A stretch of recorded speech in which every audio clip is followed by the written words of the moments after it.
여러분, 최근 비트코인 왜 이렇게 올랐는지 정확히 짚어보신 적 있으신가요?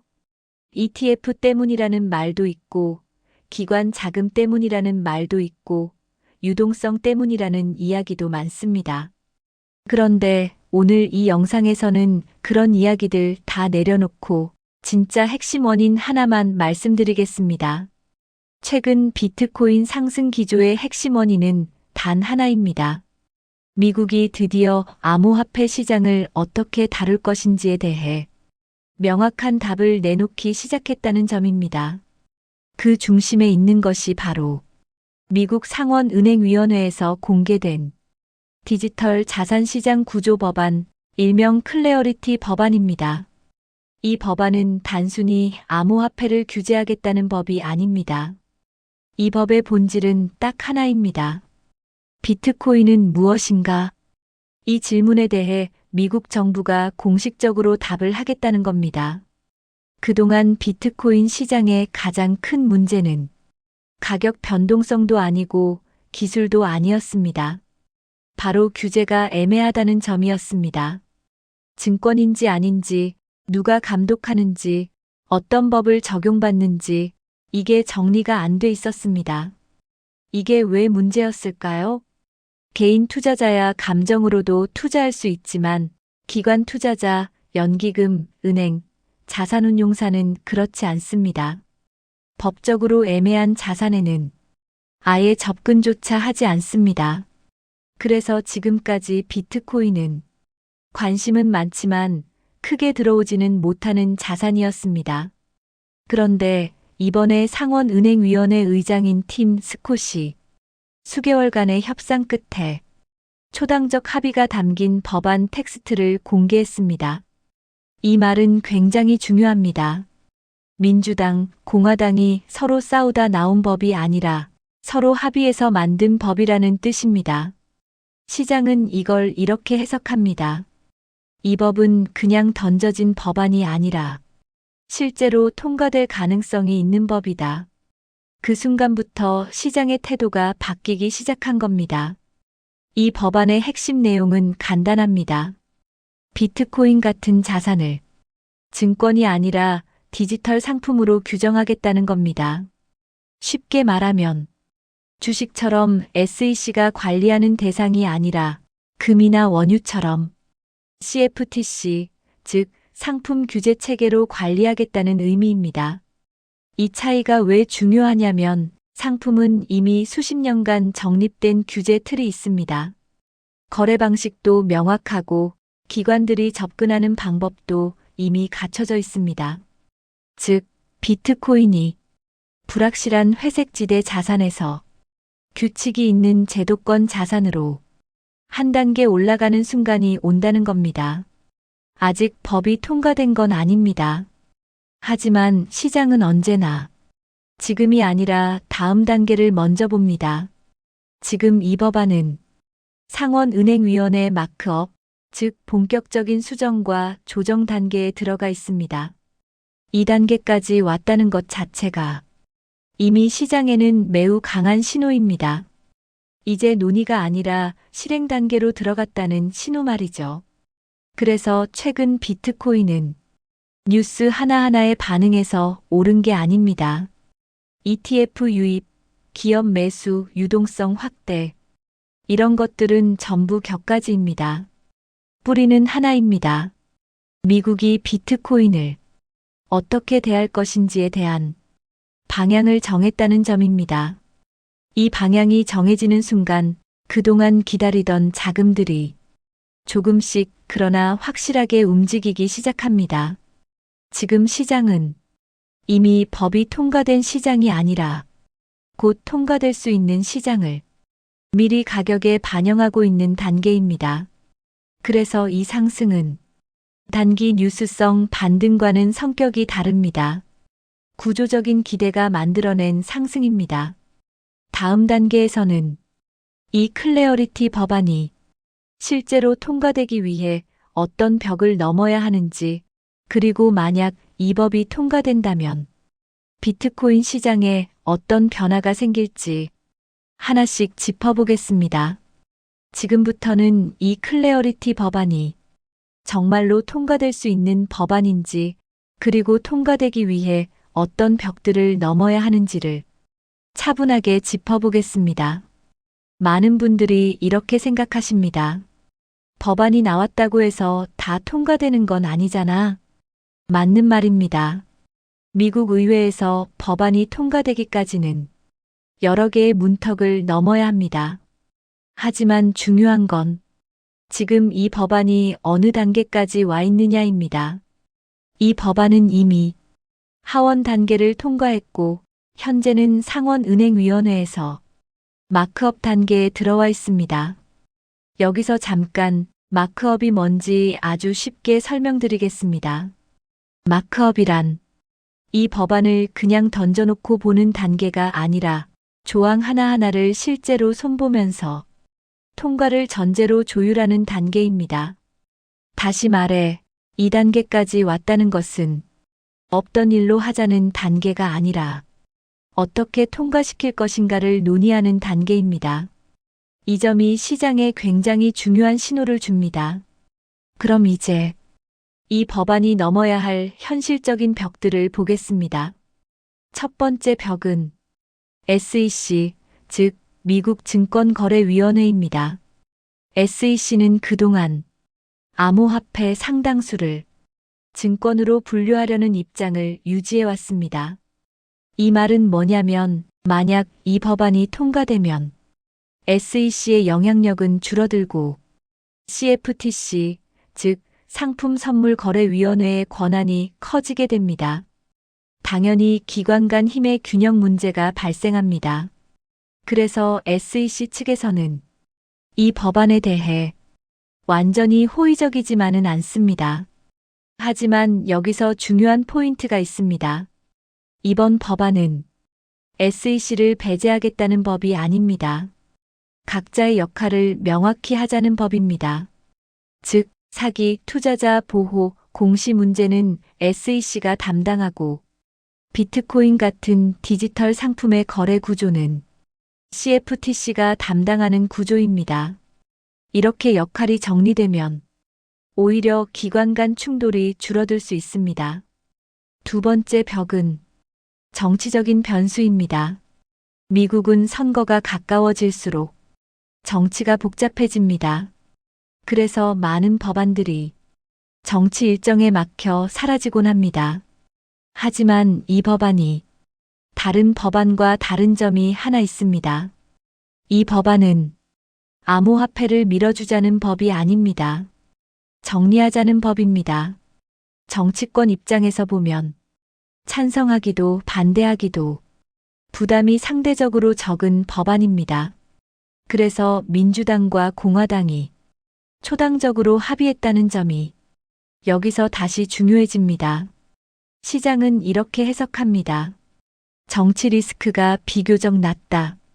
세 번째 벽은 시간입니다. 법안은 결국 본회의 표결을 거쳐야 하고 그 이후 대통령 서명까지 가야 합니다. 이 과정은 빠르면 수개월, 늦어지면 1년 이상 걸릴 수도 있습니다. 하지만 여기서 비트코인 가격과 관련해 가장 중요한 포인트가 있습니다. 시장은 통과된 이후에 움직이지 않습니다. 통과될 가능성이 높아지는 순간에 움직입니다. 지금이 바로 그 구간입니다. 법안이 상정됐을 때가 아니라 법안이 살아있고 실제 일정이 잡히고 조항 조율이 시작된 순간부터 자금은 미리 움직입니다. 그래서 지금 비트코인이 오르는 겁니다. 아직 법은 없지만 이제 법이 생길 수 있겠다는 확률이 급격히 올라간 순간이기 때문입니다. 정리해 보겠습니다. 이 법안은 아직 최종 통과는 아니지만 폐기될 가능성이 높은 법안도 아닙니다. 오히려 미국이 암호화폐를 제도권 안으로 끌어들이기 위해 현실적으로 선택한 첫 번째 구조 법안에 가깝습니다. 그래서 시장은 이 법안을 단기 뉴스가 아니라 시장판이 바뀔 수 있는 신호로 받아들이고 있습니다. 다음 단계에서는 이 법안이 만약 실제로 통과된다면 비트코인 시장에 어떤 변화가 생길지, 가격, 수요, 기관 자금의 흐름이 어떻게 달라질 수 있는지 구체적으로 이야기해 보겠습니다. 이제 가장 중요한 이야기를 해보겠습니다. 만약 이 클래어리티 법안이 실제로 통과된다면 비트코인 시장에는 어떤 변화가 생길까요? 많은 분들이 이렇게 생각하십니다. 법 하나 통과된다고 해서 가격이 그렇게까지 달라질까? 그런데 금융시장에서 법과 규칙이 바뀐다는 건 가격보다 더 근본적인 변화를 의미합니다. 이 법이 통과된다는 건 비트코인이 드디어 무엇인지 모호한 자산에서 정체성이 확정된 자산이 된다는 뜻입니다. 먼저 가장 큰 변화부터 말씀드리겠습니다. 기관 자금의 진입 방식이 달라집니다. 지금까지 많은 기관들은 비트코인을 사고 싶어도 내부 규정 때문에 못 샀습니다. 이유는 단 하나입니다. 법적 성격이 불분명했기 때문입니다. 하지만 이 법이 통과되면 비트코인은 공식적으로 디지털 상품으로 분류됩니다. 이 말은 곧 금, 원유, 구리처럼 기관의 투자 가이드라인 안으로 들어온다는 뜻입니다. 이 순간부터 비트코인을 사도 되는가? 라는 질문은 사라지고 얼마나 비중을 가져갈 것인가? 라는 질문으로 바뀝니다. 이 변화는 가격에 즉각적으로 반영되지 않을 수도 있습니다. 하지만 수개월, 수년 단위로 보면 수요 구조 자체가 바뀌게 됩니다. 두 번째 변화는 시장 변동성입니다. 아이러니하게 들릴 수 있지만 규제가 명확해질수록 변동성은 장기적으로 줄어듭니다. 왜냐하면 단기 투기 자금보다 장기 보유 자금의 비중이 커지기 때문입니다. 연기금, 보험사, 자산운용사 같은 자금은 하루 이틀 보고 들어오지 않습니다. 들어오면 오래 가져갑니다. 이런 자금이 늘어나면 급락이 나올 때마다 받아주는 수요가 생깁니다. 즉, 가격의 바닥이 점점 높아지는 구조가 만들어집니다. 세 번째 변화는 비트코인의 포지션입니다. 지금까지 비트코인은 위험 자산이면서도 때로는 안전 자산처럼 움직였습니다. 정체성이 애매했습니다. 하지만 제도권 안으로 들어오면 비트코인은 점점 디지털 금이라는 포지션으로 굳어질 가능성이 커집니다. 상품으로 분류되고 공식적인 감독 체계 아래 들어가면 기관 입장에서는 인플레이션 해지 수단으로 비트코인을 바라볼 수 있게 됩니다. 이건 단순한 별명이 아니라 자산 배분에서의 위치가 바뀐다는 의미입니다. 네 번째 변화는 연관 시장입니다. 비트코인만 바뀌는 게 아닙니다. 거래소, 수탁 서비스, 파생 상품, ETF, 모든 인프라가 함께 성장합니다.